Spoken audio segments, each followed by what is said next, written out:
Hello students, today we are discussing new chapter Principles of Metallurgy.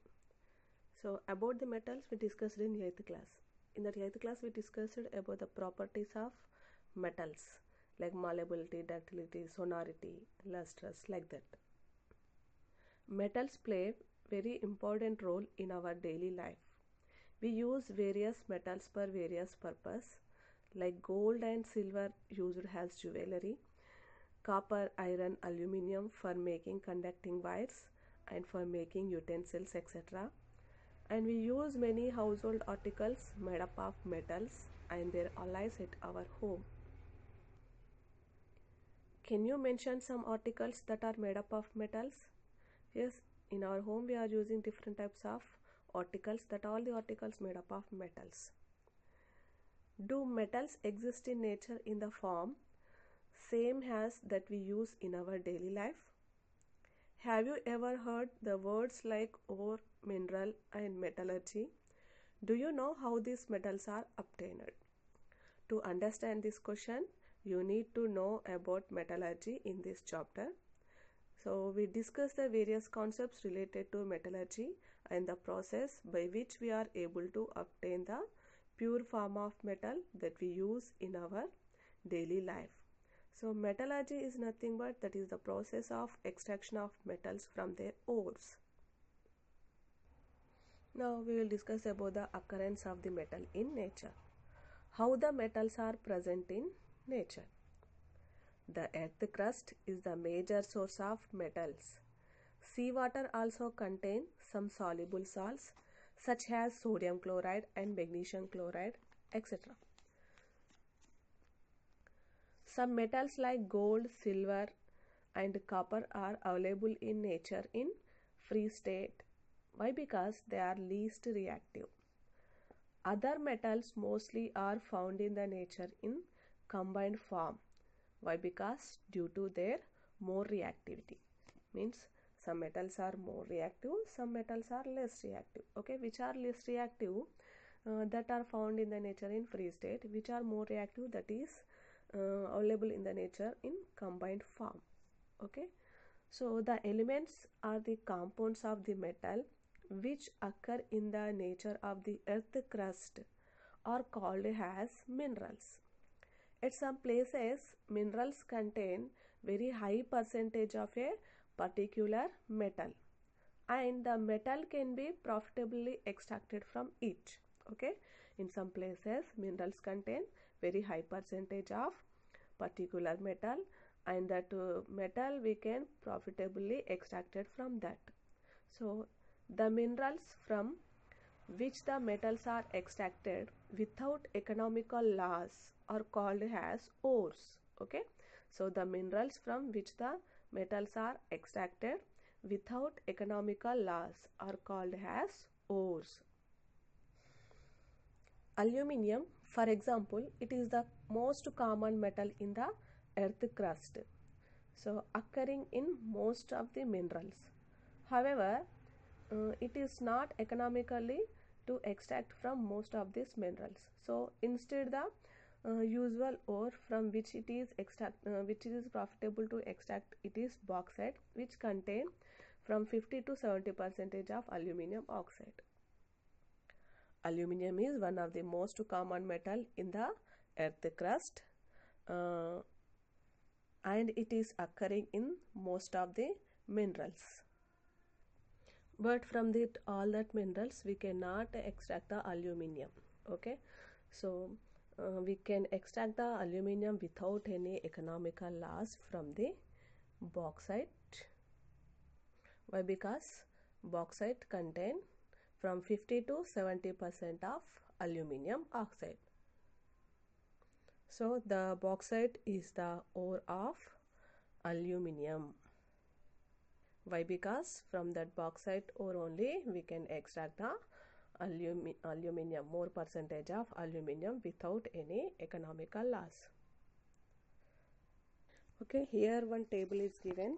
So look at the following ores and identify the metals present in each ore. Okay, first one, bauxite ore. Formula of bauxite ore Al2O3 2H2O. Which metal we can extract from that? Aluminium. Okay. Second one, copper iron pyrites. Okay. So its formula CuFeS2. Which metal we can extract from that? Copper. Next, zinc blende. Okay. What is its formula? ZnS. Which metal we can extract from that? Zinc. Next, ore name magnesite. Its formula MgCO3. Which metal we can extract from that? Magnesium. Next, ore name Epsom salt. Okay. So what is its formula? MgSO4 7H2O. Which metal we can extract from that? Magnesium. Next, ore Harn silver. And what is its formula? AgCl. Which metal we can extract from that? Ag. Okay. Next to ore name pyrolusite. Its formula MnO2. Which metal we can extract from that? Manganese. So like that, remaining ores names given and formulas also given, and which metal we can extract from that also given once you see the table. Okay, backside, once you observe the table 2, turn the page in your textbook. Now try to classify that ores as shown in the table. Okay, so here some of the ores given now. What are that? Bauxite, copper, iron, pyrite is zinc blende, magnesite, Epsom salt, Harn silver, like that is there now. That ores we can classify it into oxides, sulfides, chlorides, carbonates and sulfates. Okay, which are the example for oxide ores? Bauxite. Okay, next to pyrolusite, hematite, zincite. These are the example for oxide ores. Which are the example for sulfide ores? Copper, iron, pyrites, zinc blende, cinnabar, galena. Okay, these are the ores of sulfides. Which are example for chlorides? Harn silver, rock salt. Okay, carnallite. These are the example for chlorides. Which are the example for carbonates? Magnesite, limestone. Okay, these are the example for carbonates. Which are the example for sulfates? Epsom salt, gypsum. Okay, so like this we can classify the ores into oxides, sulfides, chlorides, carbonates and sulfates. Okay, so what metals can we get from the ores mentioned in the table 1? From that we will get copper, silver, manganese, iron, zinc, sodium, okay, calcium, like that. Can you arrange these metals in the order of their reactivity? Yes, we can arrange. So what do you notice in the table 2? We will notice that ores of many metals are oxides and sulfides. Okay, that's why oxygen means oxygen to sulfur, that is called as 16th group elements. This group is called as chalcogen family. Why? Because these are ore products. Okay, chalco means ore. Okay, and genus means produce. Okay, these are getting from ore now, that's why these are called as chalcogen family. The metals like potassium, sodium, calcium, magnesium and aluminium are so reactive, so they are never found in the nature free in state. Metals like zinc, iron, this will be there, no, these are moderate reactive, so that's why they are found in the nature in free state. Metals, okay, so metals like zinc, iron will be there, no, that are moderately reactive. They are found in the earth crust, mainly as oxides, sulfides and carbonates. Metals like gold, silver are there, no, that are least reactive. They are found in the nature in free state. Okay, so based on the reactivity we can arrange the metal in the descending order of their reactivity. Okay, here potassium, sodium, calcium, magnesium, aluminium will be there, no, that are high reactive. Okay, zinc, iron, copper, that will be there, no, these are moderate reactive, and gold, silver will be there, no, that are low reactive. Can you think how do we get these metals from their ores? By various extraction process techniques we will get. Does the reactivity of a metal in the form of its ore, means oxides, sulfides, chlorides, carbonates, sulfates will be there, no, that has any relation with the process of extraction? Yes. Okay, so the reactivity of metal and form of its ore, that has relation. Okay, more reactive metal that exist in all forms like calcium carbonate, magnesium carbonate, zinc sulfate, calcium sulfate, magnesium chloride, like that. Okay, so this is available in the nature in the form of sulfates, carbonates, oxides, chlorides, like that. Okay, so how are the metals extracted from the mineral ores? What methods are to be used, let us find. Okay, so what we are discussing now, we are discussing about the extraction of metals from their ores. Now we are discussing about concentration or dressing of the ore. Okay, so ores that are mined from the earth are usually contaminated with large amount of impurities such as soil and sand, etc. Okay, so the ores that are mined from the earth that are usually contaminated with large amount of impurities means that contain like soil and sand, etc. These impurities are called as gangue. Okay, so we will removing the unwanted rocky materials from the ore. This process is called as concentration or dressing. Okay, removing the unwanted rocky material from the ore. So this process is called as concentration or dressing. Okay, so here we should get as far as possible pure or more concentrated ore. Okay, so by depending on the ore and impurities, we are using different physical methods to concentrate the ore. Here some of the methods are given.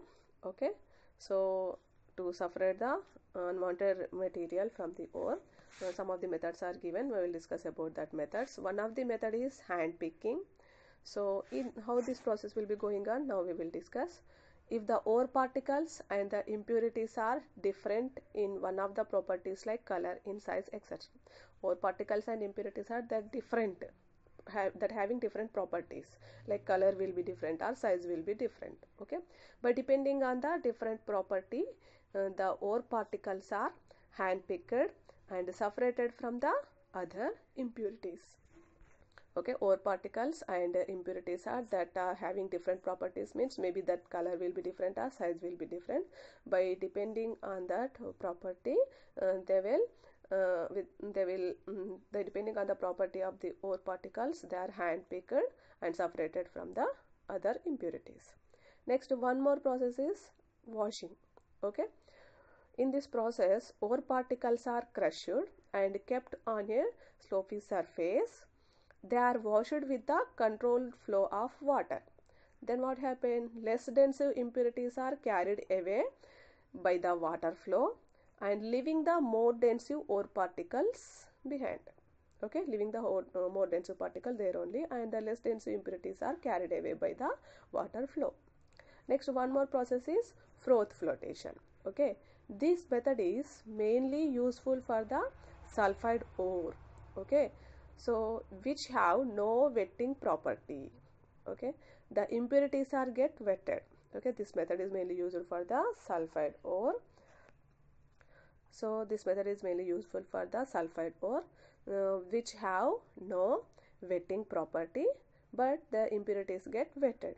They will take the ore with impurities and that is finely powdered and kept in a water taken in a flotation cell. Okay, so means they will take the ore particles and they will make into fine powder and they will keep that in the flotation cell which will contain water. Okay, then after air under pressure. Okay, so air pressure is blown on that. Okay, to produce the froth in water. Air under high pressure blown to produce the froth in water. Froth so produced takes the ore particles to the surface, whereas the impurities are settled at the bottom. Okay, so froth is separated and washed to get the ore particles. Next, one more method is magnetic separation. If the ore are impurity, one of them is magnetic substance and other one is non-magnetic substance. They are separated by using the electromagnets. Okay, there are some other methods also for dressing that we will learn in higher classes. Now we are discussing about second stage, extraction of crude metal from the ore. Extraction of metals from the ore from its depend on the reactivity of the metal. Okay, to understand the order of the reactivity of metal that are very familiar, we study their chemical reaction with cold water, steam, dilute strong acids and Cl2, and based on their vigorous activity, order in this reaction, we frame out the activity series. Extraction of the metal from its ore depend on the reactivity of a metal. To understand the order of the reactivity of the metals, so we have to study the chemical reaction of the metals with cold water, steam, dilute, strong acids, and chlorine. Okay, by depending on that activity, we can frame a activity series. So what is the meaning of activity series? Arrangement of the metals in decreasing order of their reactivity is known as activity series. So here backside one table is there. Okay, so to understand the reactivity of metal means here in this table sodium, potassium, calcium, magnesium, aluminum, zinc, iron, copper, silver, like that given now. So how that are reacting with oxygen, cold water, steam, strong acids, and chlorine we given. So in that some metals are reacting very fast with that, some are reacting with some slow, some are reacting very least. Okay, so by depending on that activity we can arrange them, we can frame an activity series. So activity series is nothing but arrangement of the metals in decreasing order of their reactivity. It is known as activity series. So in this most reactive metals that we can extract in by one method. Okay, moderate reactive metal that we can extract by different method. Okay, least reactive metals will be there that we can extract by another method. Okay, so by depending on the activity series, which are more reactive, which are moderate reactive, which are least reactive, that we can identify. By that most reactive metal we can extract by different method, and moderate reactive metal that we can extract by one more method, and least reactive metal that we can extract by another method. Okay, so now we are discussing about that reduction of purified ore to the metal. Okay, reduction of purified ore to the metal. The method is used for a particular method for the reduction of its ore to the metal depend mainly on the position of the metals in the activity series. Okay, the method used for the purification of a metal for the reduction of its ore to metal is mainly depend on the position of the metal in the activity series.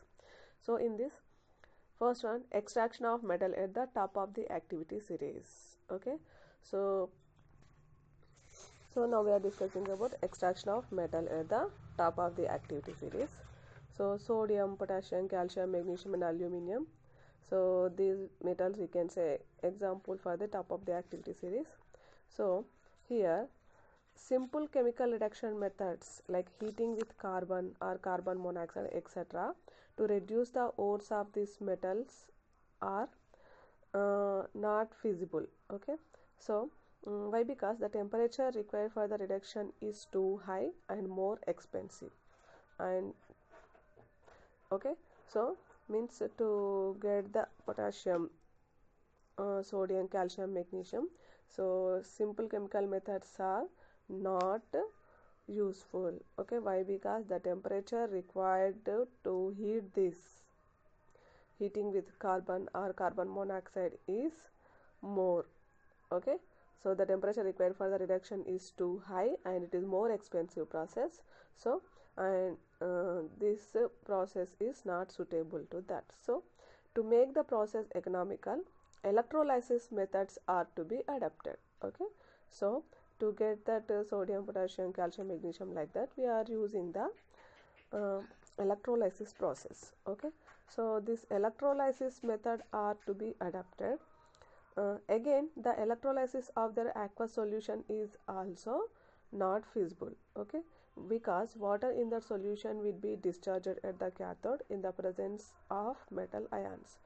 Okay, so to extract the metal at the top of the activity series, they will use the electrolysis method.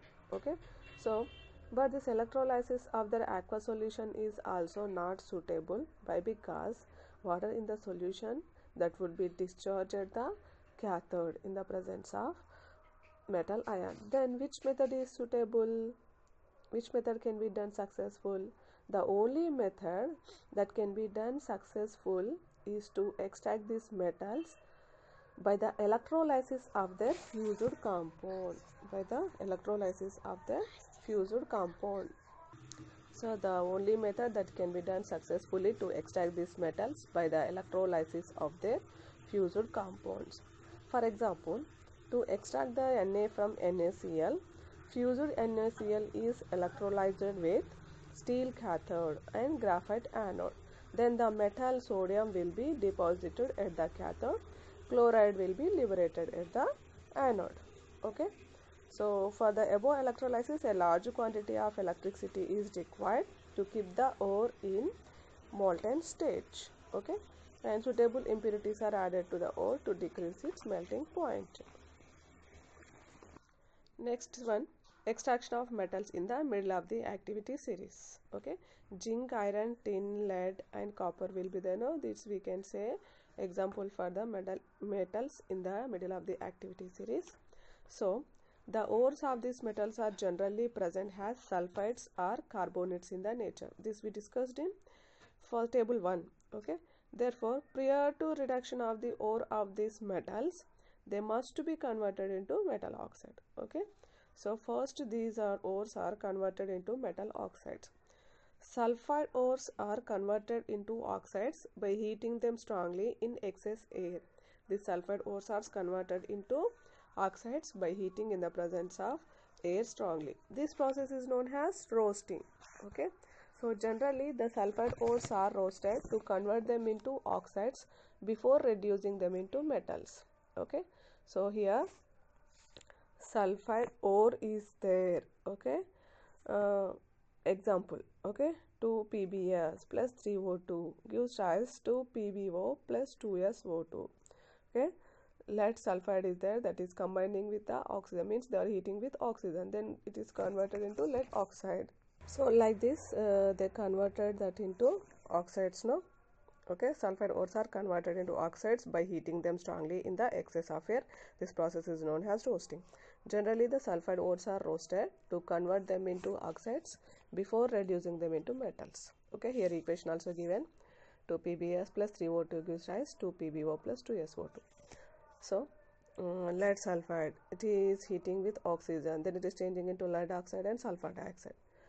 So this PbO is there, no, that is lead oxide, that is called as metal oxides.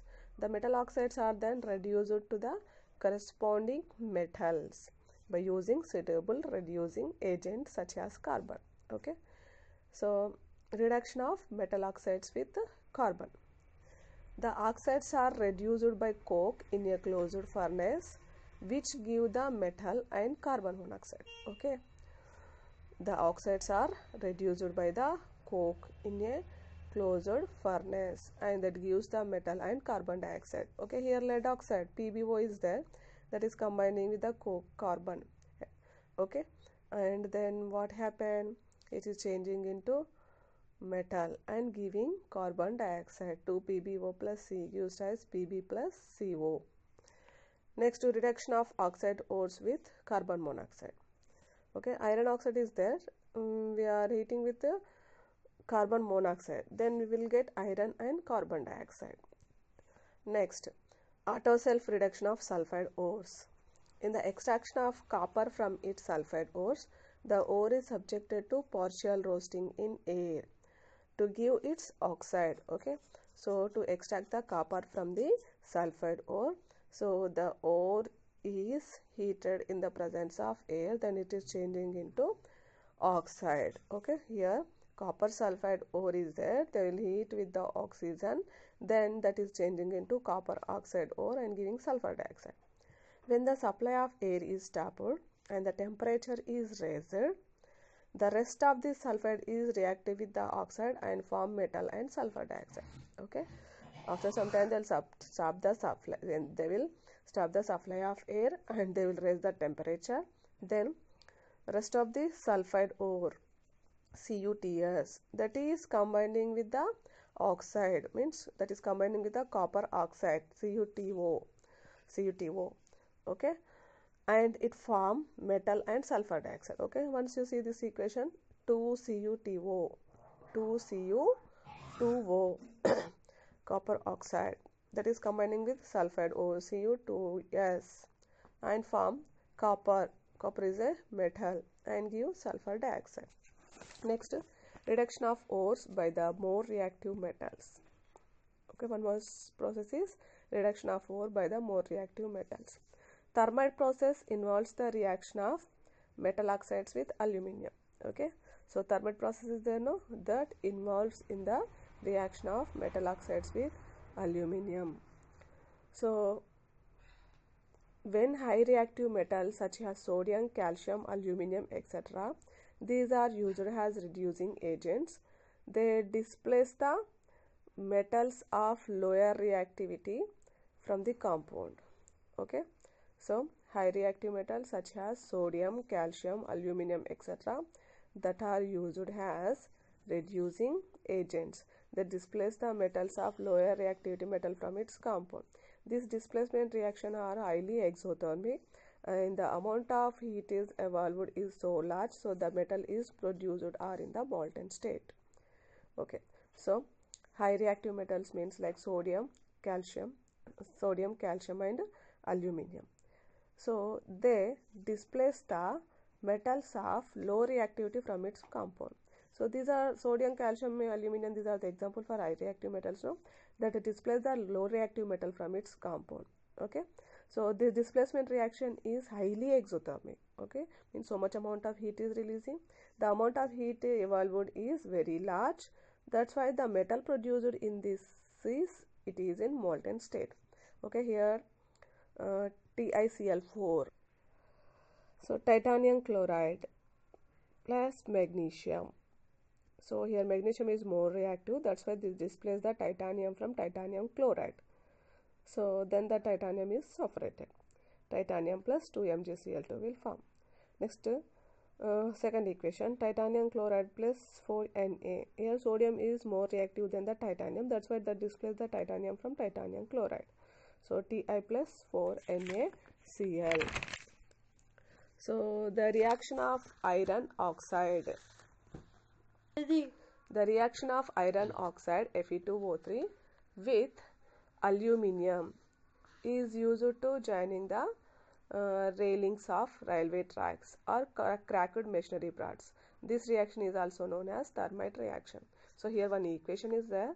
Aluminium is combining with Fe2O3. Okay, here one type of reaction is there.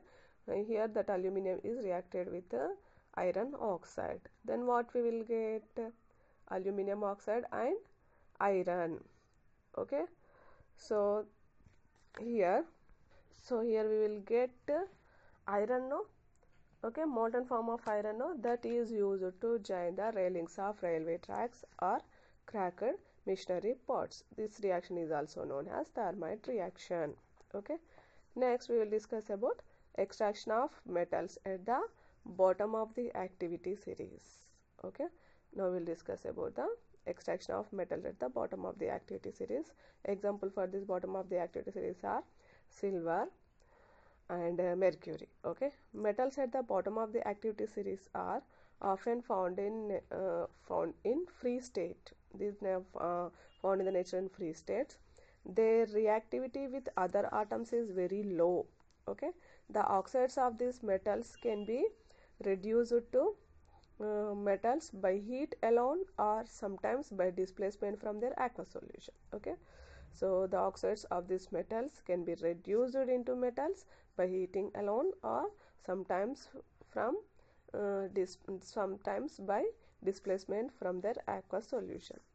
When cinnabar HGS, GS is cinnabar, this is the ore of mercury, this is heated in air. When we heat it in air, first it is converted into HGO, means mercury oxide, and then reduced to mercury on further heating. Okay, cinnabar when it is heated in air, then it is converted into mercury oxide and then it is changing into mercury. Okay, here equation also given 2HGS plus 3O2. When we heat cinnabar in oxygen, it is changing into mercury oxide HGO plus 2SO2. If we heat that mercury oxide, then it is changing into mercury. Okay, Next, one more stage in this, displacement from aqueous solution. Okay, so here one equation is given. Silver cyanide, silver sulfide is there, that is combining with potassium cyanide, and it will form silver cyanide and sulfur. Okay, here Ag2S is dissolved in KCN solution to get dicyanoarginate ions. So from this, silver is precipitated by treating with zinc dust powder. Now we are discussing about purification of the fluid metal.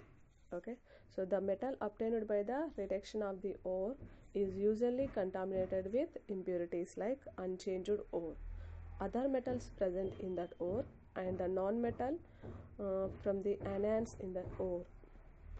The metal that is obtained from the reduction of the ore is usually that contains some impurities like unchanged ore, and other metals will be present in that ore, and some non-metals also there. Okay, for example, the blister copper obtained from its sulfide ore. Okay, so the copper is obtained from the sulfide ore, a compound of copper iron pyrites that contains some copper sulfide, iron, and sulfur. Okay, so it is purified by the suitable method including electrolysis. So the process of obtaining the pure metal from the impure metal is called as refining of the metal. Okay, so refining of the metal involves several types of process. Some of the refining methods are given below. One is distillation, second one polling, third one liquation, fourth one electrolysis. So the process that has to be adopted for the purification of a given metal depend on the nature of the metal and its impurities. Okay, so now we will discuss about the distillation. Okay, so this method is very useful for the purification of the metal which have low boiling point. Okay, this method is very useful for the purification of low boiling metals like zinc and mercury. Okay, this contain high boiling metals as a impurities. This contain high boiling metals as a impurities.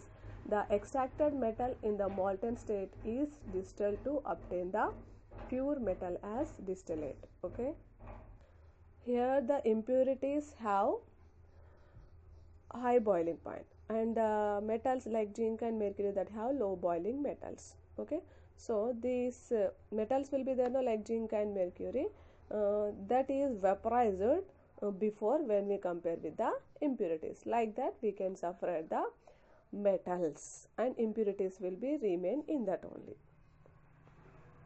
Next, polling.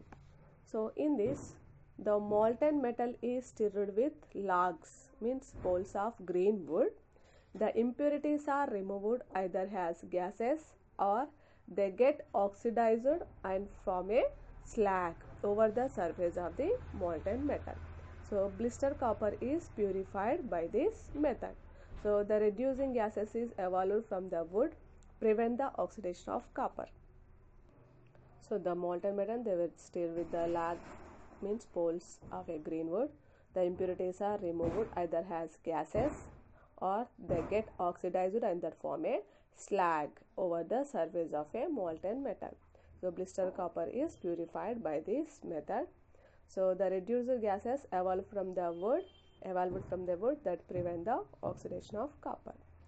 One more method is liquation. Okay, in this method a low boiling metal like tin that can be made to flow on a slopy surface. So in this method low boiling metals like tin that can be made to flow on a slopy surface to separate it from high melting impurities. So in this method low melting metals they will heat that and they will made to flow on a slopy surface. Then the metal will be melt and this will fall, it will come downside. Okay, like this the metal will be separated from the impurities which have high melting point. Next method is electrolytic refining. So in this method the impure metal is there, no, that is made to act as anode, and a strip of same metal in the pure form that is used as cathode. Okay, so they are put in a suitable electrolytic bath that containing soluble salts of same salt. Then the required metal get deposited on the cathode in pure form, and the metal constituting the impurities that goes at the anode mud. Okay, so this method is useful for refining of copper. So for this, an impure copper is taken as anode and pure copper strips has taken as cathode, and the electrolyte is an esterified solution of copper sulfate. As a result of electrolysis, copper in pure form is transferred from the anode to the cathode. Okay, the soluble impurities go into the solution, whereas insoluble impurities from the blister copper get deposited at the bottom of a anode. Okay, that anode mud which contain antimony, selenium, tellurium, silver, gold and platinum. The recovery of these elements may be met in the cost of refining. Zinc may be also refined in this way only. Now we will discuss about corrosion. The rusting of iron, tarnishing of silver. Okay, means silver is losing its shiningness. So development of green coating on copper. Okay, these are the some of the example for corrosion.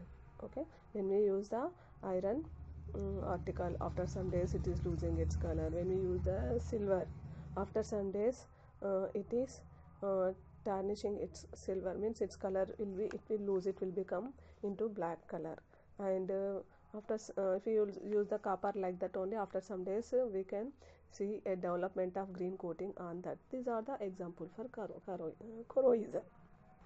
These are the example for corrosion. Okay, why? Because these are these are changing its color means why? Because these are presenting in the oxygen present in the atmosphere and water vapor that form their respective oxide. Due to it, its color is changing. That process is called as corrosion. Do you know why the corrosion occurs? Let us find out. Okay. So to observe this corrosion, we will perform one activity. First, to take 3 test tubes and place clean iron nails in each of them. Okay. Now label these test tubes as A, B and C. Now pour some water in test tube A and cork it. Next, pour boiled distilled water in test tube B and add about 1 ml of oil and cork it. Okay. So in test tube B, what we add? We poured distilled water in test tube B and we added about 1 ml of oil and we cork it. Next, the oil will be float on the water and prevent the air from dissolving in the water. So oil will be float on the water and prevent the air from dissolving in the water. Next, put some anhydrous calcium chloride in the test tube C. In test tube C, put some anhydrous calcium chloride. Okay, and cork it. Anhydrous calcium chloride will absorb the moisture or if any from the air. Now leave these test tubes for a few days and observe. So here we will observe that iron nails rust in the air, test tube A. After some time we can observe the iron nails in rust in the test tube A, but they do not rust in the test tube B and C. Okay, iron nails rust in the test tube A, but they do not rust in the test tube B and C. Why? Because why like that? In the test tube A, nails are exposed to the both water and air. In test tube A, nails are exposed to air and water. In the test tube B, the nails are exposed to only water, and nails in the test tube C are exposed to dry air. Okay, in test tube B, nails are exposed to only water, and in test tube C, nails are exposed to dry air. So what does this tell us about the condition under which the iron articles are rust? So this process, what is it explaining about the iron articles rusting? So to rust the iron articles, which conditions it need? Now we will discuss. In metallic corrosion, a metal is oxidized by loss of electrons generally to oxygen and result the formation of oxides. So corrosion of iron commonly known as rusting. This occurs in the presence of water and air. Okay. So what are the conditions needed for the corrosion? Now we are discussing now. This corrosion of iron is commonly known as rusting. This occurs in the presence of water and air. Here we can observe in test tube A, the nails are exposed to air and water. Hence the nails are rusted. In test tube B, the nails are exposed only to water but not to air because the oil float on the water and prevent the air from dissolving in the water. So in test tube B we poured in the test tube B we poured some oil drops. Okay, so in the test tube B the nails are only exposed to only water, so but not to air. Okay, why? Because that when we pour the oil it form a layer on the water. So because that oil is float on the water and prevent the air from dissolving in the water, hence the nails are not rusted. Okay, in the test tube C the nails are exposed to dry air. Okay, because anhydrous calcium chloride will be absorb the moisture if any from the air. Okay, anhydrous calcium chloride that will absorb the moisture if any that is present from the air, hence the nails are not rusted. So from the above experiment we can prove that the air and water are essential for the corrosion. How can we prevent the articles from corrosion? Prevention of corrosion. Prevention of corrosion is prime importance. If not only save money but also helps in preventing the accidents such as bridge collapse and failures of a key components due to the corrosion. So one of the simple method of preventing corrosion is the prevent the surface of the metallic objects come into contact with the atmosphere. So this can be done by covering the surface with paint or by some chemical. Okay, so how can we prevent the articles from corrosion? To prevent from corrosion, sometimes we will paint the iron articles. If we paint the iron articles, then it is not directly coming into contact with the air. Okay, it won't rust. Okay, another simple method is to cover the surface by other metal is other metal. Okay, another simple method is to cover the surface by other metal. Okay, like zinc, that are the inert or react themselves with the atmosphere to save the objects. This is generally done by electroplating. So this electroplating also one of the prevention method from the corrosion. Okay, so by the electroplating, this electroplating also one of the prevention method of corrosion. So in this electroplating they will cover the metal surface by other metal. Okay, they will cover the metal surface by other metal. Cover the metal surface with other metals like tin, zinc. Why? Because these are the inert gases means that are react themselves very least with the atmosphere. Okay, so this type of metal we have to deposit on the another metal. Okay, so this is generally done by depositing of one metal on another metal, that is generally done by electroplating. This is also one of the prevention method. Okay, so alloying, painting, greasing. Okay, these are the different types of prevention method of corrosion. Okay, like that also we can save the objects. We'll discuss about a few important process used in metallurgy. So one of the process is smelting. Smelting is a pyrochemical process. Pyrochemical process means that is heating process. Okay, heating process. Pyre means heat. This is heating process. In this, in which the ore is mixed with the flux. So what is the meaning of flux? Flux is a substance mixed with a solid to lower the melting point. Okay, flux, it is a substance that is mixed with the solid to lower the melting point. Okay, so in which the ore is mixed with flux and the fuel, mixed with the flux and fuel and strongly heated. The heat is so strong so that the ore is reduced to even metal, as in the case of iron, and such metal is obtained in molten stage. Okay, so what is the meaning of molten? Molten means metal by heating high temperature that will become a liquid. Okay, so smelting is a pyrochemical process in which the ore is mixed with flux and fuel and strongly heated. The heat is so strong so that the ore is reduced to even metal, as it in the case of iron. The metal is obtained in molten stage. During the smelting process, gangue in the ore react with the flux. Okay, so during the smelting, the impurities gangue in the ore is react with the flux to form a slag, which is removed. Okay, so during the smelting, the impurities like gangue in the ore is reactive with the flux and to form a slag, which is removed. For hematite ore, coke is used as a fuel and limestone is used as a flux.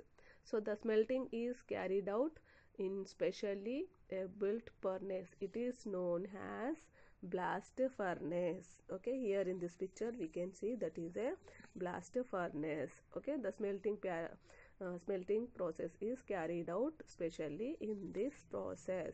Okay, so when we are heating by adding the flux, when we are doing this melting process, this type of reactions will take place. So the reactions inside the furnace are 2C plus O2, 2CO. Okay, here carbon is a fuel, oxygen is a gas. Fe2O3, hematite ore, they will add CO. Then what happen? That is changing into Fe and 3CO2 and CaCO3, limestone. Okay, it is flux. They were adding this CaCO3 as a flux and it is changing into lime, CaO, and carbon dioxide. Okay, here I told you now for hematite ore, coke is used as a fuel. Coke is used as a fuel and limestone is used as a flux. Limestone means CaCO3.